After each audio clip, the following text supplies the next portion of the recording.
اللہ کا فضل ہوا، اللہ کی مہربانی ہوئی کہ ہمارے نصیب اچھے ہیں کہ اللہ نے زندگی میں ایمان، صحت، عافیت کے ساتھ ایک اور رمضان عطا فرمایا ہے۔ یہ مبارک گھڑیاں اللہ نے پھر دے دی۔ نصیب والے اور قدردان ان گھڑیوں کی ایسی قدر کرتے ہیں کہ اگر باقی 11 مہینوں میں کسی وقت بھی اللہ کے پاس جانا پڑے تو حسرت نہ رہے، شرمندگی نہ رہے، رسوائی نہ ہو، اللہ کے دربار میں ذلت نہ ہو۔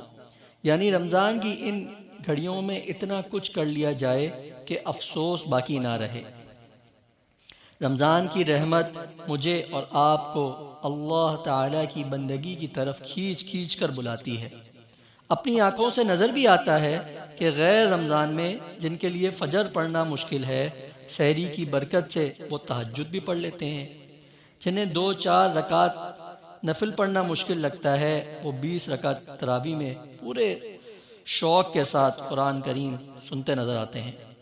جن کے لیے 11 مہینے قرآن کھولنا مشکل ہوتا ہے، رمضان کی برکت سے وہ روزانہ کئی سپارے کی تلاوت کر لیتے ہیں۔ اللہ کے سامنے ہاتھ اٹھانا جیسے ایک بوجھ لگتا ہے، سحری اور افطاری میں اللہ کے سامنے وہ مسلمان مانگتا ہوا نظر آتا ہے۔ یہ سب کیا ہے؟ یہی اللہ کی وہ رحمت ہے جو رمضان میں برستی ہے، جو بندوں کو اللہ کی بندگی کی طرف کھینچ کھینچ کر بلا رہی ہوتی ہے۔ یہ مبارک مہینہ، یہ مبارک گھڑیاں ہیں، اور یہ خوش نصیبی کی بات ہے کہ ان مبارک گھڑیوں میں وہ سب کچھ کیا جا سکتا ہے کہ اللہ کے پاس جانے میں شرمندگی نہ ہو، حسرت نہ رہے، افسوس نہ رہے۔ رمضان تو ولایت دے کر جاتا ہے، ولی بنا کر جاتا ہے۔ سوچنا چاہیے کہ ہم سے کیا ایسا قصور ہو جاتا ہے کہ ہماری زندگیوں میں تبدیلی نہیں آتی۔ اتنی رحمت برس رہی ہے تو یقیناً کہیں نہ کہیں قصور رہ جاتا ہے کہ یہ ساری عبادتیں وزن سے خالی لگتی ہیں۔ قرآن کریم اس مہینے اور ان دنوں کے اعمال کا نتیجہ بتاتے ہوئے کہتا ہے لعلکم تتقون، یعنی روزے تو اس لیے آئے کہ اس کے اندر تقوی اختیار کیا جاتا، ہماری زندگیوں میں تقوی پیدا ہو جاتا۔ اور یاد رکھنا چاہیے کہ تقوی کا پہلا قدم ہے سچی توبہ۔ اب رمضان میں ساری عبادات ہو رہی ہیں لیکن سچی توبہ نہیں کی جا رہی، اپنے کیے پر ندامت اور شرمندگی نہیں ہو رہی۔ اگر رمضان آتے ہی سچی توبہ کر لی جائے، پھر دیکھیے اگلا ہفتہ کتنا بہتر، اور اس سے اگلا اس سے بھی زیادہ بہتر کیوں نہیں ہو جاتا۔ پھر رمضان کے بعد زندگی میں کیسا فرق آئے گا؟ ایک ڈاکٹر بیمار کو، مریض کو دوائی دے اور چیزوں سے پرہیز کا کہے، لیکن مریض جو ہے دوائی بھی نہ کھائے اور پرہیز بھی نہ کرے تو کیسے اس کو فائدہ ہوگا، کیسے اس کو شفا ہوگی؟ آج مسلمان کا معاملہ بھی بالکل ایسا ہی ہے کہ گناہوں کا احساس ہی نہیں ہو رہا، بلکہ گناہ کی زندگی میں ایسے رچ بس گئے ہیں کہ یوں لگتا ہے کہ میں کچھ غلط ہی نہیں کر رہا۔ جیسے بھینسوں کے باڑے میں زندگی گزارنے والے کے لیے گوبر کی بدبو اس کو بدبو نہیں لگتی، وہ اس کے اندر اتنا گھل مل جاتا ہے کہ اس کو ناک پر نہ کپڑا رکھنے کی ضرورت پڑتی ہے، نہ ہاتھ رکھنے کی ضرورت پڑتی ہے، اس کو اس کا احساس ہی نہیں ہو رہا ہوتا۔ ہمارا معاشرہ اور ہمارے گھرانے گناہوں کی بدبو سے اتنے آلودہ ہو گئے ہیں کہ اب یہ گناہ کی بدبو لگ ہی نہیں رہی۔ گناہوں سے اتنا زیادہ مانوس ہو گئے ہیں کہ اب یہ گناہ چھپتے ہی نہیں بلکہ زندگی کا حصہ بن گئے ہیں۔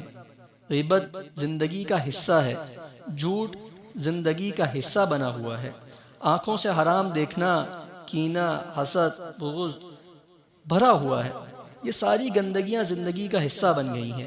یہی وجہ ہے کہ مبارک گھڑیوں میں کی جانے والی ڈھیر ساری عبادات میں بھی وزن نہیں رہا، ان عبادتوں میں ایسی طاقت نہیں رہی کہ رمضان کے بعد ہماری زندگی بدل دے۔ قرآن کریم میں ہے وَمَن يَتَّقِ اللَّهَ يُكَفِّرْ عَنْهُ سَيِّئَاتِهِ وَيُعْظِمْ لَهُ أَجْرًا۔ جس میں تقویٰ ہوتا ہے اللہ اس کی خطائیں معاف کر دیتا ہے اور اس کا اجر بہت بڑھا دیتا ہے، اس کی نیکیاں اور عبادات بہت وزنی ہو جاتی ہیں۔ رمضان میں مسلمان عبادات بہت کرتے ہیں، صدقہ، خیرات، نمازیں، نوافل، قرآن کی تلاوت بھی بہت ہو رہا ہے، مگر بدقسمتی سے گناہوں کا عروج اور فروغ بھی انتہا درجے کا ہوتا ہے۔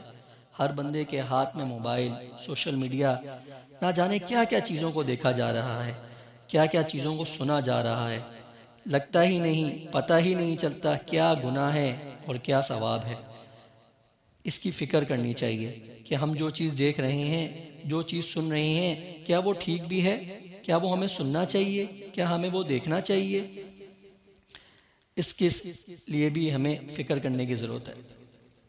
جس طرح سے ہمیں فکر ہوتی ہے کہ ہم عبادات کریں، اسی طریقے سے ہماری فکر ہو کہ ہم گناہوں کو چھوڑنا شروع کر دیں۔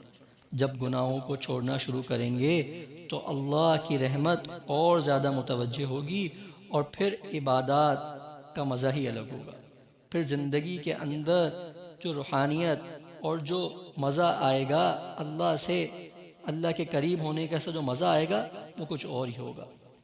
تو فکر ہماری یہ ہونی چاہیے اس رمضان میں کہ عبادات کے ساتھ ساتھ جو ہم عبادات کر رہے ہیں وہ بڑھ جائے، اور جو گناہ ہم سے ہو رہے ہیں کم سے کم اتنا تو ہو جائے کہ ہمیں یہ پتہ چلنا شروع ہو جائے کہ گناہ ہو رہا ہے، پھر اس کو چھوڑنا شروع کر دیں۔